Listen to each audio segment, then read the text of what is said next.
Quando si sbaglia, pure un curriculum di tutto rispetto non basta a mettere al riparo da procedimenti disciplinari gravi che possono arrivare fino anche al licenziamento.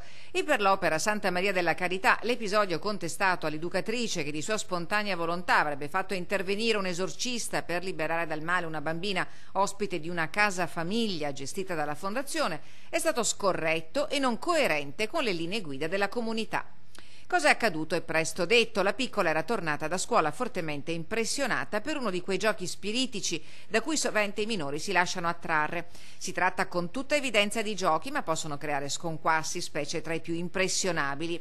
È così che la bambina pare avesse iniziato a manifestare insofferenza, a non dormire, a sentire rumori strani. Sulle prime l'educatrice l'aveva invitata a pregare, poi quell'inquietudine anomala, all'apparenza ingestibile, l'avrebbe indotta a ricorrere all'intervento di un sacerdote esperto in esorcismi.